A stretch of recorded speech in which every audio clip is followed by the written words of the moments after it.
Sama-samang pag-unlad, sama-samang tagumpay. Ako po si Board Member Rose Apaga, ang Rosas ng Quinto Distrito, kaagapay sa pagpapalakas ng mga kooperatiba at sa pagsulong ng kaunlaran para sa bawat mamamayan. Kay Apaga, may pag-asa. Popular sa balita, popular sa musika. Pangasinan Golfwaves Network Corporation. Sa Pangasinan, we are the number one pop music station. DWJE 88.1 FM. Radyo Pangasinan. Paborito. Paboritong ang kabataan at matatanda. Paboritong pakinggan sa bus, tricycle, jeep at mga opisina. Paborito mo, paborito ko, paborito natin lahat. DWJE 88.1 FM, Radyo Pangasinan. Number one pop music station. Paborito. Ang susunod na programa ay rated GP. GP? Ano yun? Garantisadong pampaborito! Ang lahat ng opinyon at pananaw sa susunod na bahagi ng programa ay galing sa host anchor at panauhin lamang at hindi pananaw ng mga producers at ng pamunuan ng DWJE Radyo Pangasinan at Pangasinan Golfwaves Network Corporation. Punto por punto sa 88.1. Diretsong balita at opinyon. Walang paligoy-ligoy. Bawat isyo, sinusuri. Bawat punto, pinapakinggan. Totoong usapan, malinaw na pananaw. Bawat punto, may katuwiran kay Atong Remo. Punto por punto. Alas 10 hanggang alas 11 ng umaga. Dito lamang sa DWJE 88.1 FM. Radyo Pangasinan. Punto por punto sa 88.1 kay Atong Remo.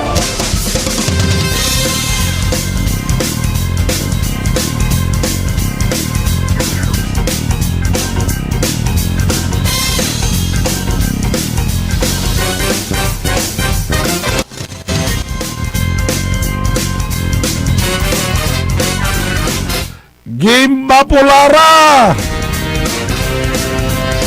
Nag-umpisa na! Nangirugidan! Malayo pa ang filing. Gimba Pulara. Agailatan, wala na ratay. Pledges. Yaman lala po sa ratay. Wadtan niya kayurong yung opisyalis siya atatagay. Wadtan mutla so arom yung opisyalis na barangay. Yaman intimidate tan manaharas laod sa raray untatagam. Iya kandidato. Agaylay sakbay met. At good morning, good morning, good morning. Masanto siya Kabuwasan Pangasinan. Magandang umaga sa iyo, lalawigan ng Pangasinan at apat syudad ng Pangasinan. Naimbag nga bigat kada tayo amin nga kapadak nga Ilocano. Kumusta na ang Ordaneta City? Ang San Carlos City? Ang Alaminos? At syempre, wag nating kakalimutan the best flooded area in entire province of Pangasinan, Dagupan City. At bago ho natin ipagpapatuloy ang lahat ng mga maiinit na mga issue sa loob ng isang oras, makakasama nyo sa technical side si El Presidente Nixon Dacal, ang kilabot ng Kolehiala, Franz Kayabyab. Pero ang problema, wala akong stinger.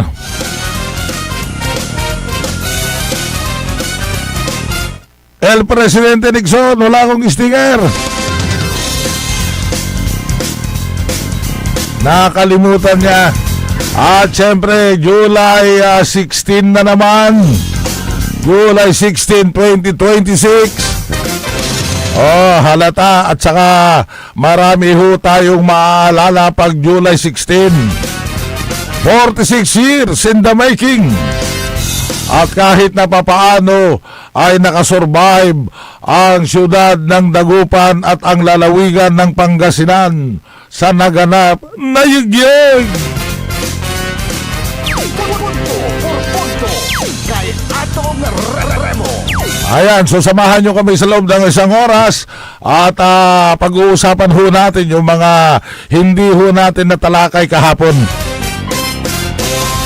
Andyan ho ang pinag-uusapan natin dyan sa native hydrogen. Para pinuyat nyo ako para mag-research lang yan para malaman nyo rin kung ano yung mga hakbagin ng provincial government pahinggil dyan sa investment o proyekto na gaganapin dito sa lalawigan ng Pangasinan. At good morning din kay Engineer Boy John na alam natin na palaging nakatutok sa ating programa. Ganon din kay Engineer Salayog. Good morning. Good morning din kay Charlo Gonzales. Kay Boss Jojo Ramos. At syempre baka mamaya biglang tumawag itong si Ariel Mayola. Kaya unahin ho natin siyang batiin.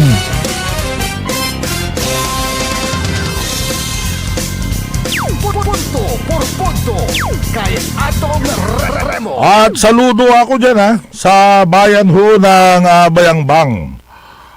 Pahinggil ho dyan sa ginawa nilang pagpapatupad ng seguridad na nagpamahagi ho ang bayan ng Bayangbang para sa kapakanan ng mga mag-aaral. At nagbigay ho ng mga metal detectors na ipinamahagi para sa seguridad sa mga paaralan dyan sa bayan ng Bayangbang. Punto kay Atong Remo.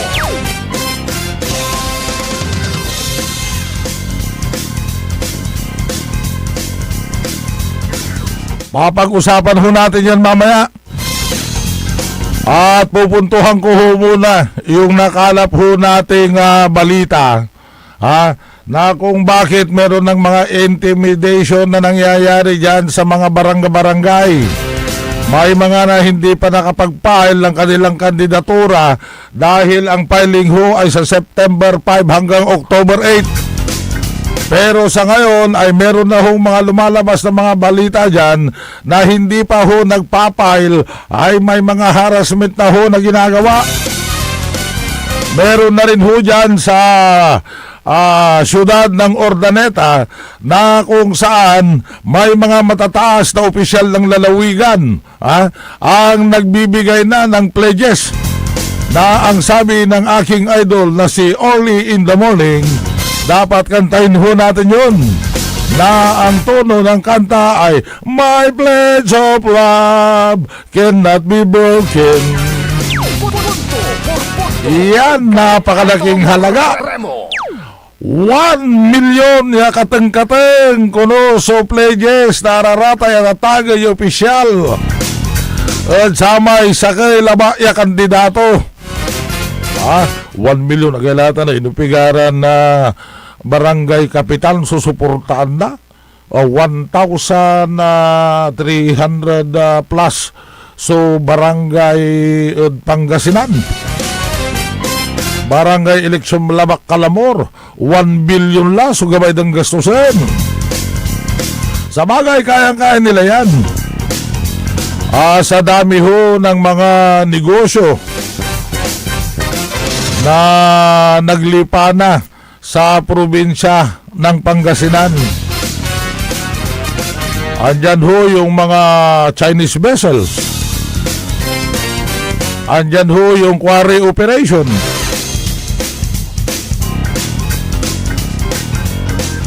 Andyan ho yung mga niloan ng provincial government na 6 billion na hanggang ngayon ay hindi pa ho natin nalalaman kung ano yung mga breakdown nito. But anyway, dahil malapit na yung barangay election, ay talagang ganyan. Kung sino yung may karga ang bulsa, siya siyempre, siya may kayang sumuporta. At dyan naman sa bayan ng Santa Barbara, nabalitaan din ho natin na may mga intimidation na ginagawa ng isang opisyal dyan. At pinagsasabihan niya yung mga kaalyado nung isang nagtatagam o yung nagpaplano pa lang na tatakbong kapitan. May mga intimidation na nangyayari. May mga harassment na daw na nangyayari. Hindi pa naman ho kayo nakasigurado kung tatakbo yan o hindi. Bakit ho kayo nag-aalangan? Marami naman ho kayong naipon na. At saka kahit nagagastos ho yan ng 10 million, kayang-kaya nyo daw hong triplehin. Pero dapat hindi ganon. Ipatas lang ho natin, parehas lang ang laban. Kung kaya niyang gumastos ng 10 million at meron din kayong panggastos na 30 million, di laban lang. Huwag yung mga gagawa kayo ng mga hakbangin na mararahas na hakbangin para magtagumpay lang kayo. Pangit yan. Kaya kayong mga kapitan, kayong mga gustong magkandidato para sa barangay election, huwag na kayong tumakbo kung wala kayong pera. Pwede rin naman kayong tumakbo siguro. Ibenta nyo yung kandidatura nyo. Yan.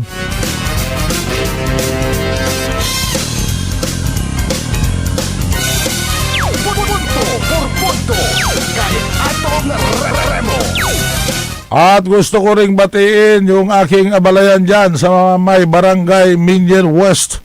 Pagani-gani yung batik ya Kapitan Ditan. Si Engineer Marlon Sinense. At ganoon din ang aking mga abalayan dyan. Si Abalayan Lito Sinense at saka si Abalayan Mila. At si kumari ko na pagani-gani mo at umbatik ya Kagawad. Si kumarik ya asawa dan Kagawad pari Norby Santos. Sige, inanyutan. And good luck dahil hindi pa naman ho kayo nakapag-file ng inyong mga kandidatura. At siyempre, July pa lang July. September 5 ang filing hanggang October 8. So lahat ho ng mga nagtatangka na lumaban ho dyan sa barangay election at SK election, maghanda-handa na ho kayo.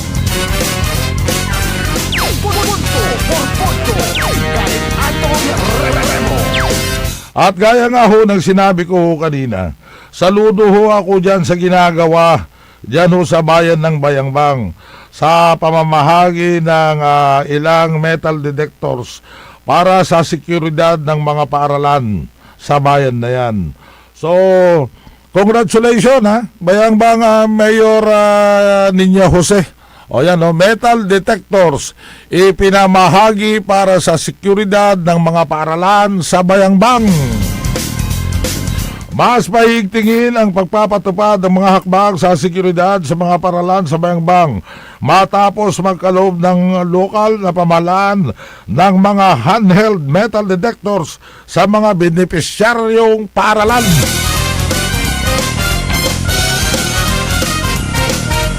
Para umuloy ito sa pagpapanatili ng kaligtasan at maayos na kapaligiran sa pagkatuto sa pamamagitan ng mas mahigpit na pagpapatupad ng mga security measures sa loob ng paaralan. Pinangunahan ni Mayor Niña Jose sa bayan ng Bayangbang ang pamahagi ng mga kagamitan katuwang ang Bayangbang Municipal Police Station at Task Force Disiplina.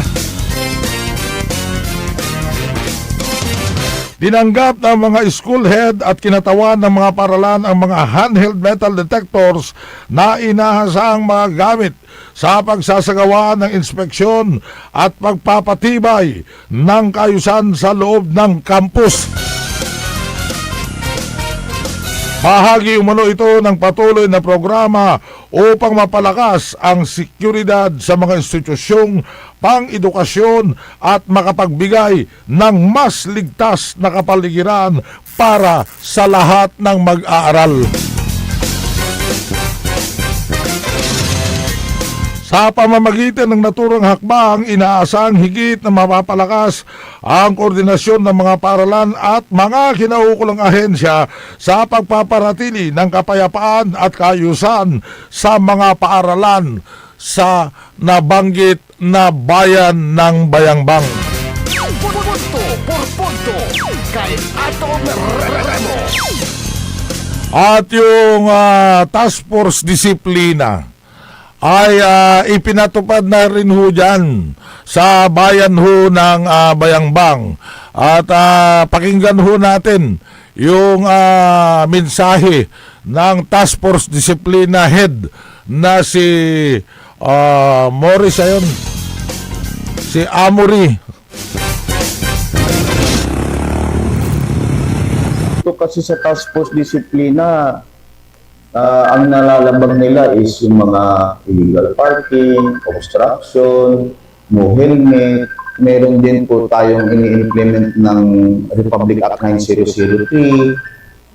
Pero doon po ay napapaloob po sa ating Municipal Solid Waste Management Office. Sila po yung nag-i-enforce. Ang Special Economic Enterprise sa loob po naman ng palengke, mga Bayambang Central Terminal, sila rin po yung humahawak to enforce. Pero ang support po rin pa rin po ang task force. Yung task force sinusuportahan lahat ng mga department just in case na kailangan po yung mga manpower po natin.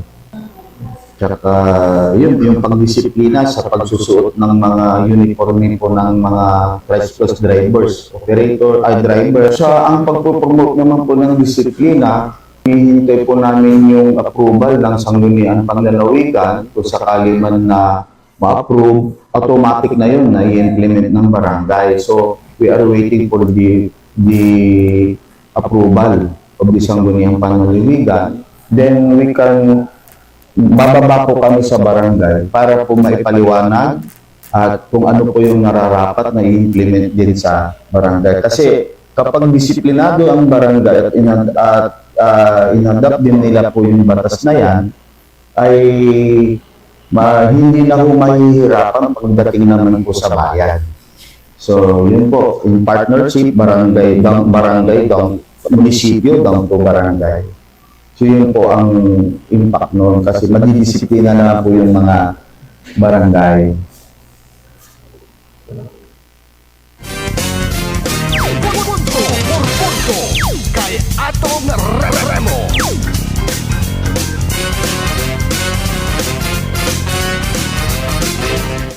So, kapuri-puri ang hakbang ng pamahalaang bayan ng Bayangbang sa pamumuno ni Mayor Niña Jose Quiambao sa paglunsad ng Task Force Disiplina at pamahagi ng mga metal detectors sa mga paaralan. Nila is yung mga illegal parking, Ipinakikita nito na prioridad ng lokal na pamahalaan ang kaligtasan at kapakanan ng mga mag-aaral, guro at iba pang kawani ng paaralan. Municipal Solid Waste Management Office, sila po yung Sa panahon ngayon, hindi na maaaring ipagsawalang bahala ang usapin ng seguridad.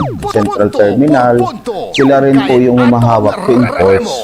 Ang mga metal pa rin detectors po ang task force. ay makakatulong Ang task force, upang maiwasan ang sinusuportahan pagpasok lahat ng mga ipinagbabawal na bagay sa loob ng paaralan at magsisilbing paalala sa seryoso na pamahalahan sa papanatili ng kaayusan at disiplina.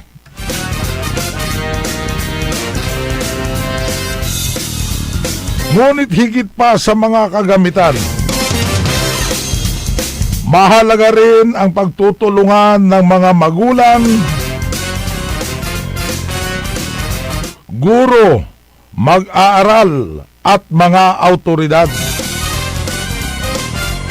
Ang disiplina ay hindi lamang ipinatutupad sa pamamagitan ng mga patakaran, kundi isinasabuhay sa araw-araw.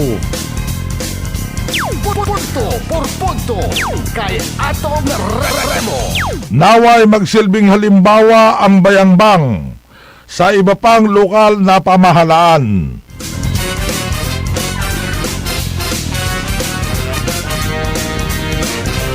Ang pamumuhunan sa seguridad ng mga paaralan ay sa kinabukasan ng ating kabataan. Ang isang ligtas na kapaligiran ay nagbibigay ng mas malaking pagkakataon para sa mga estudyante na makapag-aral ng may kapanatagan at makamit ang kanilang pangarap. So yan ho ang editorial natin sa bayan ho ng Bayangbang Punto por punto kay Atong Remo.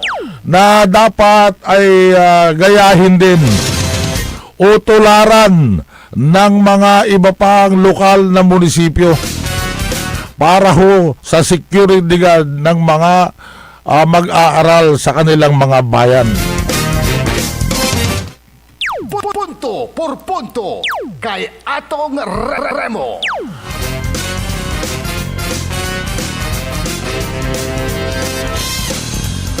At gusto ring nating batiin bakit pababa ng pababa ang aking upuan, Boss Joey. Punto por punto kay Atong Remo.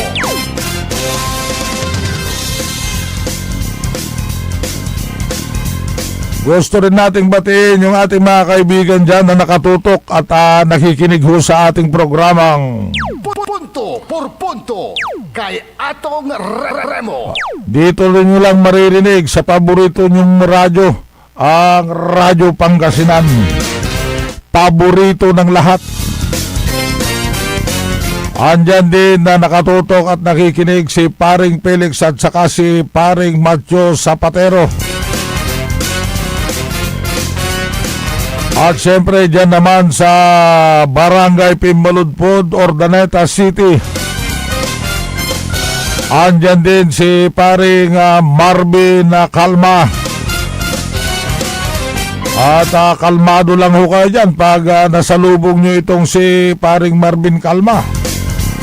Dahil pag yung pabara-bara ho kayo dyan, ipapakalmahin kayo nito.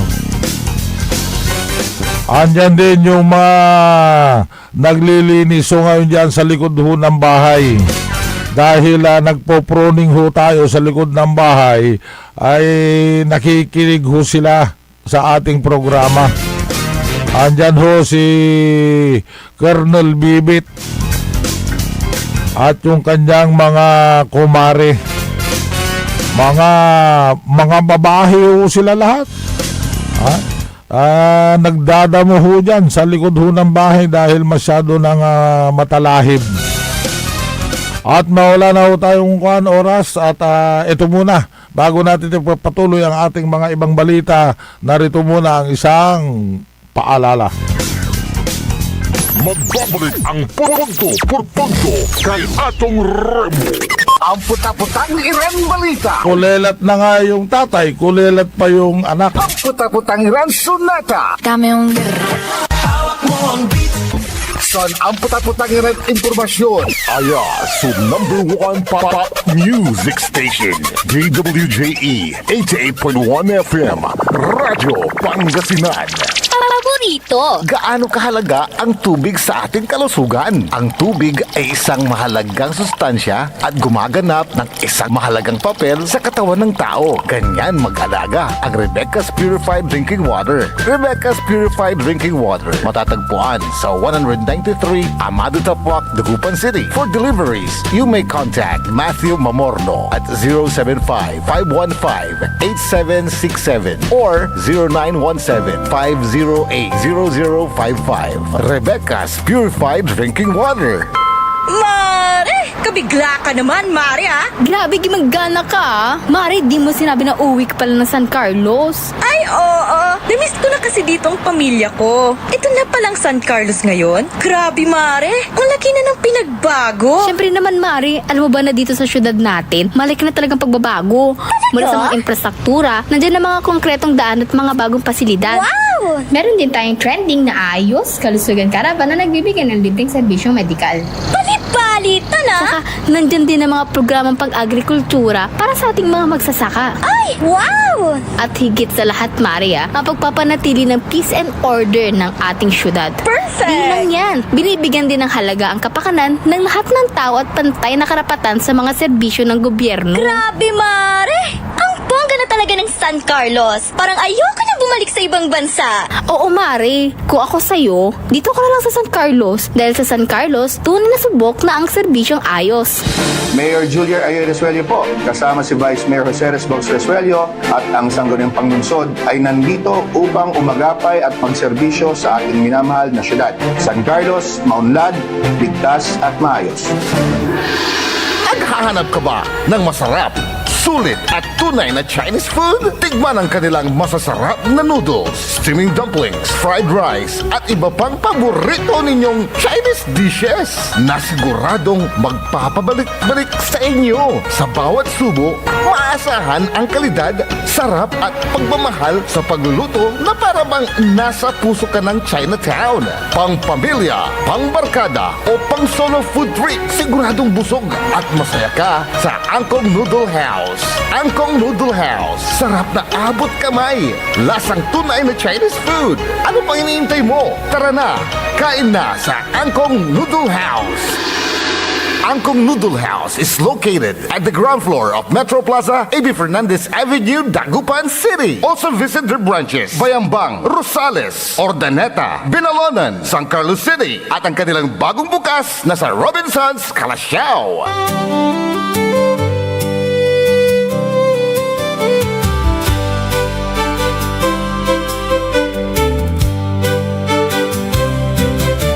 Ang buhay kung minsan ay walang direksyon, tila kay lupit-lupit nitong panahon.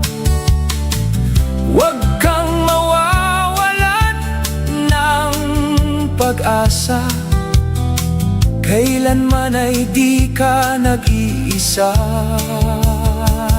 Huwag kang sumuko, huwag kang manlumo,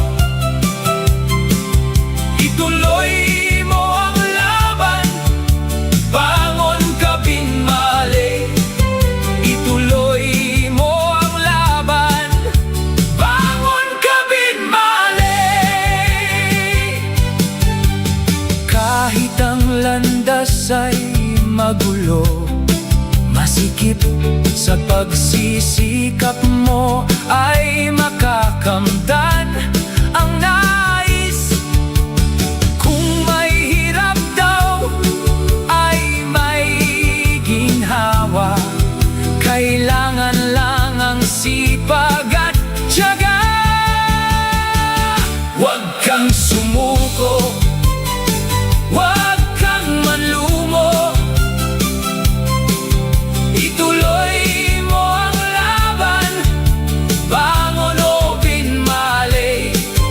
Ituloy mo ang laban, bangon o binmali.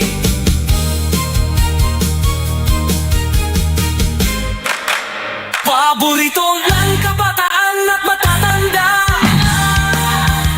paboritong pakinggan sa bus, tricycle, jeep at mga opisina.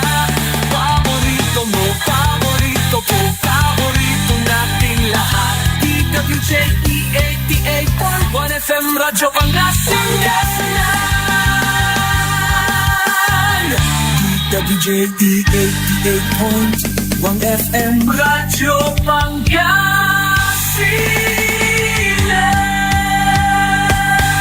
Paborito. Punto por punto sa 88.1. Diretsong balita at opinyon. Walang paligoy-ligoy. Bawat isyo, sinusuri. Bawat punto, pinapakinggan. Totoong usapan, malinaw na pananaw. Bawat punto, may katuwiran kay Atong Remo.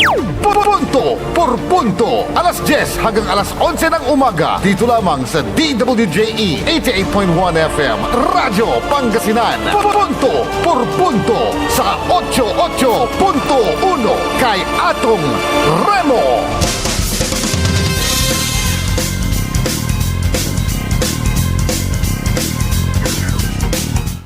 Meron pa tayong natitirang 24 na minuto bago mag alas 11 na naman. Isip-isip na naman kung ano na naman ang ipapakain natin sa ating mga pamilya. Punto por punto kay Atong Remo. Siguro mas masarap ngayon ang munggo na may halong pata, paan ng baboy. Punto por punto kay Atong Remo. At may sahog na dahon ng ampalaya. At may kasamang piniritong tuyo. Nara sa naklalaingan. Punto por punto kay Atong Remo. But anyway, ipagpapatuloy ho natin yung mga nabimbin na pinag-uusapan ho natin kahapon patungkol ho dyan sa plano ng provincial government sa eksplorasyon sa mga lupain natin dito sa lalawigan ng Pangasinan para maintindihan ng bawat isa kung ano ang plano at kung ano ang purpose ng gagawing exploration dyan sa 12 bayan ng lalawigan ng Pangasinan.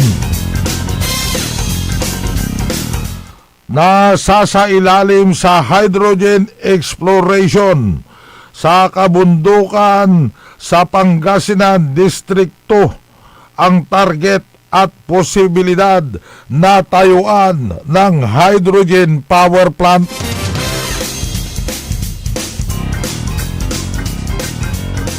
Pupuntuhan ho natin at himayin ho natin kung sino-sino ang mga tao na nasa likod nito. Dahil doon sa binanggit ko sa inyo kahapon, na isang press release o statement na galing ho sa kanila ay ilang bulubunduking bahagi ng Pangasinan sasailalim sa hydrogen exploration. 12 bayan sa Pangasinan ang sasailalim sa aerial survey para sa naturang hydrogen exploration bilang energy source sa ilalim ng service contract ng Department of Energy. Kagaya ho yung nabanggit ko sa inyo kahapon sa ginanap na regular session sa Sangguniang Panlalawigan noong February 16. Iprinisinta ng tanggapan ang kontrata upang ipagbigay alam ang gagawing pananaliksik. Ipakita mo, Engineer Nixon, mamaya na yan si Secretary Garin, yung itsura ng hydrogen. Ayon kay Pangasinan Vice Governor Mark Lambino, Phase 1 pa lamang ang exploration at wala pang extraction at commercial utilization o viability ng hydrogen sa lalawigan.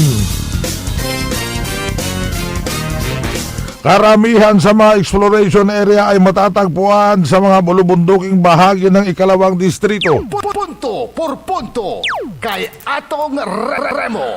Gayon din sa ilang lugar sa ikatlo at unang distrito ng Pangasinan. Punto por punto kay atong Remo. Kabilang din sa saklaw ng 3 bayan sa Zambales at isang lugar sa Tarlac.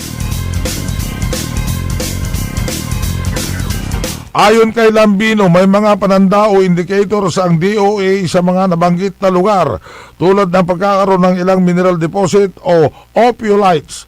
Isa rin umanong naging batayan sa Pangasinan ang Manluluwag Hot Spring sa mga tarim. Inuulit ko lang ho itong mga binitawan ho natin at pinagkwentuhan ho natin kahapon para masubaybayan nyo rin kung ano talaga ang buong kwento nito. So, ituloy ho natin ha. Kaugnay nito, maituturing na non-invasive ang naturang kontrata sapagkat exploration pa lamang ang isasagawa. Gayunman magkakaroon ng hiwalay na proseso ng pag-endorso sakaling umusad sa testing ang mga aktibidad ng Department of Energy. Okay? So,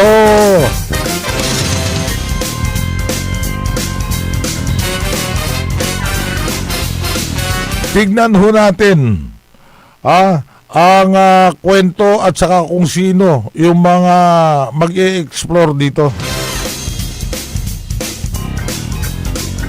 Na ayon kay Department of Energy Secretary Garin na sinasabi niyang ang exploration ay bagong yugto ng malinis na enerhiya para sa Pangasinan.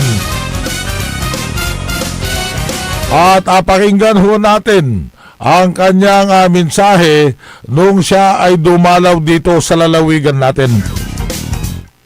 This morning belongs to the people of Pangasinan. And you know why I won't take this anymore. Because this project, po, especially sa Barangay Pangasinan, ito po yung pinakauna sa buong mundo. Hindi lang sa bansa, hindi ka naman sa Luzon. Sa buong mundo po, this is the first project na exploration na binili out for hydrogen. At ko dito si Salis. Kaya alam ko sana kung ano ba yung hydrogen. No? Meron po tayo sa Pilipinas. I just want to explain the project. We have oil, we have natural gas, nakapahay tayo, tapos may oil yung pakonti-konti, mga petroleum na crude oil natin. Yung ginagamit sa power, but those are fossil. So may carbon emission talaga. Ito po, gas dito, at malinis po ng gas. So this is clean energy, clean power, clean gas. So you're lucky actually, this will put, I was telling the pastor earlier, this will put your town in a map worldwide. Because hopefully it's a successful venture and it will be the first in the world. So hindi lang alam pero malaking potential po. Hindi lang sa dahil yung maganda kayong ilog dito. But you have one of the cleanest sources of energy. I just wanted to say on behalf of Paloma, thank you for welcoming us into your community and allowing us to be part of this important milestone. Today marks the start of our 2D seismic program under Survey Contract 84. For Paloma, this is more than a technical activity. It is a chance to help the Philippines explore new potential sources of clean indigenous energy. We are grateful to the Department of Energy and its leadership and vision in creating a clear path to this work. We are also deeply grateful to the local government leaders and communities of Pangasinan and Zambales for their support, cooperation, and great hospitality. Exploration is always the first step. It requires patience, science, and partnerships. Paloma is committed to carrying our work out safely, responsibly, and with respect for the communities where we operate. Sa mga direktiba ng Presidente, we need to explore more indigenous use. It has to be fuel galing sa itong export na. So, ito, isa sa mga solusyon sa problema natin na parang independent nila sa energy security. This is an exploration of hydrogen gas. What does that mean? Kasi nakikipagpapag kasi na tayong in-explore sa ating bansa, may oil, may gas, pero itong hydrogen na ito po, malinis na gas. Dito po sa bayan niyo, sa probinsya niyo, maraming scientists na pumunta dito. At nakita nyo mula yung tubig. Sabi nila hydrogen yan. Kaya nung inayos nila yung mga policies na nagka-interest po ang mga taga-Amerika, nung sa US, the company called Sonoma, hindi check now. Hindi na nila, may mga lugar sila, may mga sensor sila na nilalatag dito sa buong bayan, sa buong probinsya, kasi kung meron talaga na hydrogen. At kung may potential, may mga discovery na nakakitulong sa bayan for energy security. Kasi pwede silang energy mo na ako, you can use energy, you can use fertilizer, maraming mga advantage doon. Lalo na malinis siya kung wala halo. Punto por punto kay Atong Remo. Napakinggan ho nyo si Department of Energy Secretary Garin.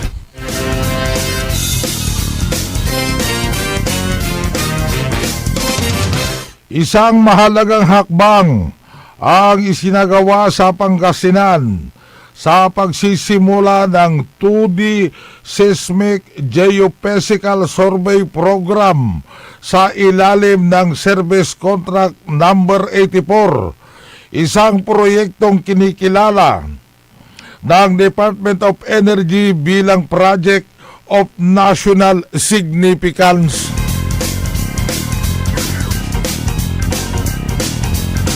Pinangunahan mismo ni Energy Secretary Sharon Garin ang paglulunsad ng programa kasama ang Coloma Incorporated operator ng Service Contract Number 84. Punto por punto kay Atong Remo. Layunin ng survey na matukoy kung may sapat na native hydrogen o likas na hydrogen sa ilalim ng lupa na maaaring maging bagong pinagkukunan ng malinis at lokal na hineriya. Ito po ang pinakauna-una sa buong mundo. Hindi lang sa bansa, hindi lang po sa Luzon, sa buong mundo po.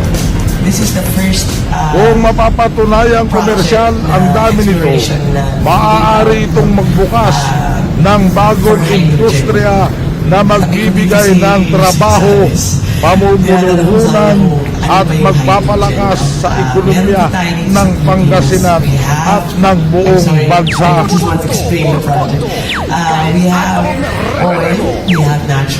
Mahalagang tandaan na ang kasalukuyang proyekto ay nasa yugto pa lamang ng eksplorasyon. Yung ginagamit sa power, but those are fossil. At ang tanging layunin nito ay mangalap ng siyentifikong datos upang malaman kung talagang may sapat na deposito ng hydrogen.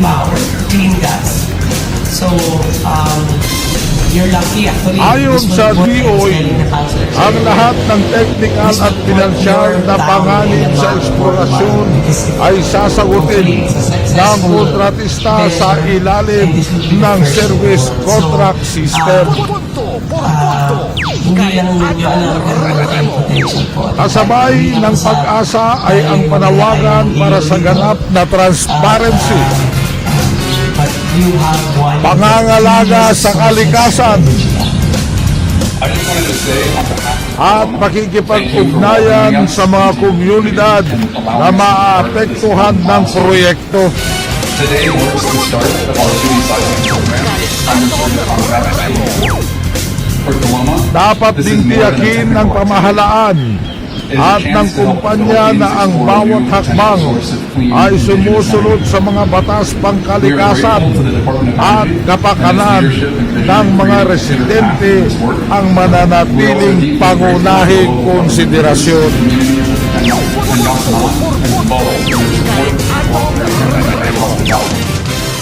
Kung magiging matagumpay ang proyektong ito, maaaring makilala ang Pangasinan bilang sentro ng isang makabagong industriya ng malinis na enerhiya. Isang ambag hindi lamang sa lalawigan, kundi sa pangmatagalang energy security ng buong Pilipinas. Punto por punto kay Atong Remo.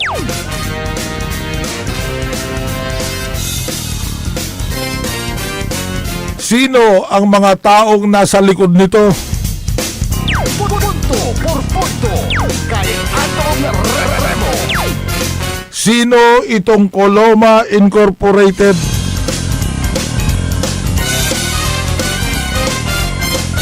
Ang Coloma Incorporated ay isang kumpanyang nakabase sa Estados Unidos na nakatuon sa paggagalugad o exploration at pagdedevelop ng natural o native hydrogen bilang bagong pinagkukunan ng malinis na enerhiya. Punto por punto kay Atong Remo. Layunin itong tukuyin at mapakinabangan ang hydrogen na likas na nasa ilalim ng lupa gamit ang makabagong teknolohiya at geological data. Punto por punto kay Atong Remo.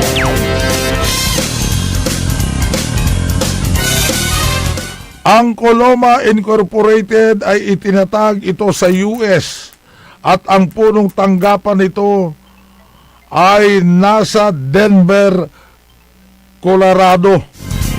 Punto por punto kay Atong Remo. Isa ito sa mga nangungunang kumpanya sa mundo sa larangan ng natural hydrogen exploration. Punto por punto kay Atong Remo. Nakatanggap ito ng daang-daang milyong dolyar sa pamumunuan mula sa mga kilalang clean energy investors at industrial partners upang palawakin ang eksplorasyon nito. Punto por punto kay Atong Remo. Sa Pilipinas, ang Coloma Incorporated ang operator ng Service Contract Number 84 na inisyo ng Department of Energy para sa native hydrogen exploration sa Pangasinan. Punto por punto kay Atong Remo. Kabilang ang pagsasagawa ng 2D Seismic Geophysical Survey Program na ang itinuturing na Project of National Significance ng Department of Energy. Punto por punto kay Atong Remo. Ang Coloma Incorporated ay isang pribadong kumpanya Amerikano na nakatuon sa paghahanap at pagpapaunlad ng natural o native hydrogen na likas na nabubuo at naiipon sa ilalim ng lupa. Hindi ito gumagawa ng hydrogen sa pamamagitan ng planta. Hinahanap nito ang natural na deposito ng hydrogen na maaaring makuha sa pamamagitan ng pagbabarena katulad ng langis o natural gas.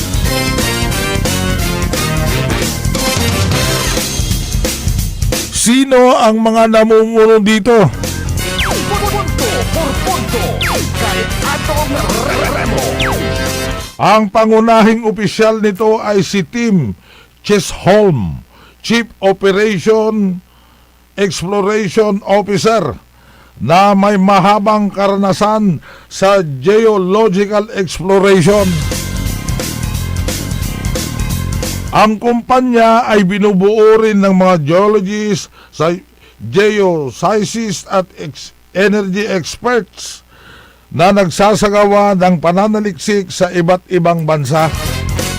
Punto por punto kay Atong Remo.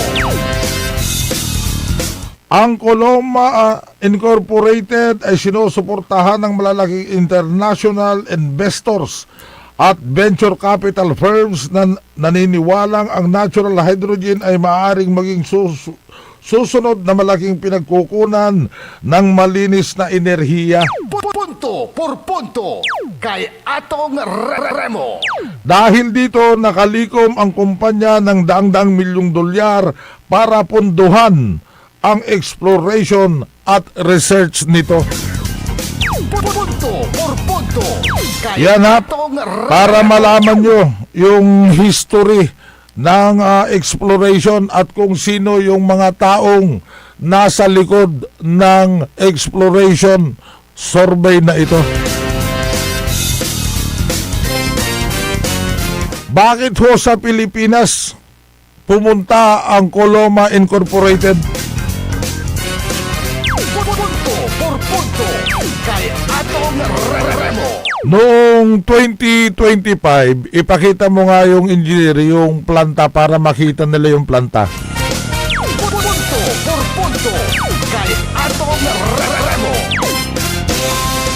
Yan ho ang itsura ng gagawin nila kung sakasakaling malaman nila at ma-explore nila sa kanilang pananaliksik kung ang lalawigan ng Pangasinan ay may ganyan na mineral. Punto por punto kay Atong Remo. Pero siyasatin lang muna natin kung ano nga itong Coloma Incorporated na ito. Noong 2025, iginawad ng Department of Energy sa Coloma ang service contract numbers 83 at 84 para sa native hydrogen exploration sa Central Luzon. Ito ang kauna-unahang hydrogen exploration service contracts sa bansa at kabilang sa mga unang ganitong kontrata sa buong mundo. Punto por punto kay Atong Remo. Ang tanong ay kung bakit ano ang ginagawa nila ngayon sa Pangasinan. Punto por punto kay Atong Remo. Sa ilalim ng Service Contract 84, nagsimula na ang 2D Seismic Geophysical Survey sa Pangasinan. Layunin nitong gumawa ng larawan ng mga batong nasa ilalim ng lupa upang malaman kung may sapat na natural hydrogen. Dahil doon nga sa sinabi ni Secretary Garin na nakita ng mga siyentipiko dyan sa Manluluwag na may mga kumukulo kasi may hot spring dyan, alam nila na may hydrogen ho dyan. Kung magiging positibo ho ang resulta nito, ang susunod na hakbang ay exploration drilling upang malaman kung komersyal ang dami ng hydrogen.